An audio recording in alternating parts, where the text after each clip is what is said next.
All right, look at the guy to port. Look at the left one. He is on the deck. On the deck, below the bridge wing.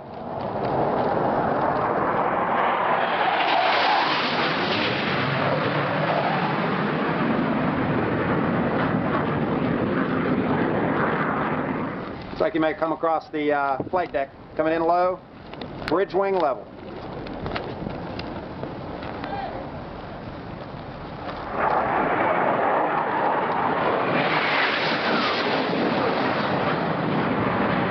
Stay cool. Hit the button, baby. What do you got for me? An update.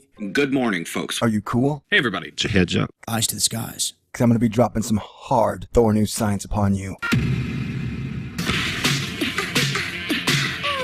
Hell yeah, we're flying now. This is a Thor News presentation. Thor News presents. Ladies and gentlemen, we are back to reality, where the gloom and doom is real. It is a fact that the United States and Russia have been slowly ratcheting up their never-ending Cold War. And in the last year, it's been pretty scary. As I've mentioned before, at times it seems like we are one hothead away from World War III. And apparently, we had some Russians buzz the tower over some U.S. Navy ships in the Baltic Sea. I know that would have got my blood pumping. What about you?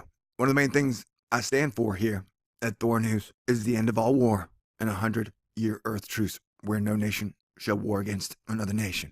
Because no people, religion, or civilization can advance if they have divided up their planet and are constantly in a profitable war with themselves. It's wisdom, it's knowledge, it's truth, it's honest. War is a relic of the Dark Ages, and it's the only thing that sustains fiat currencies. Anywho, so I'm just pointing out, maybe enjoy your beer a little more. Be sure and hug your girl. Enjoy the air, because we don't know how many more days we have on this planet.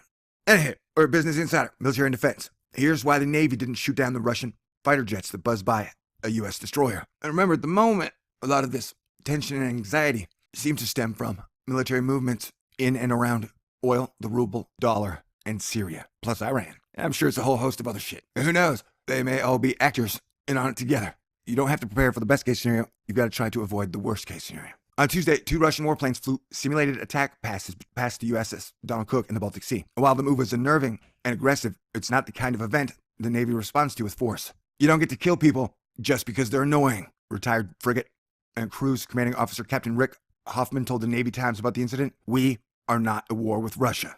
Captain Hoffman said, "It would be one thing to be operating and have a threatening attack profile from someone who might not recognize me. But that's not the case here. It was an interesting adventure, so I thought I'd take this opportunity to remind everybody that my country, our country, the United States, seems to be knee-deep in a bunch of wars, and cold wars, and hot wars, with no real direction.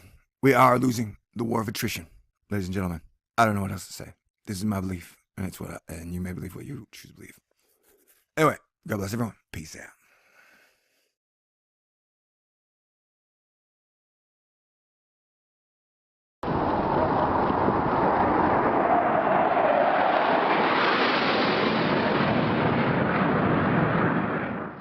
All right, look at the guy to port. Look at the left one. He is on the deck.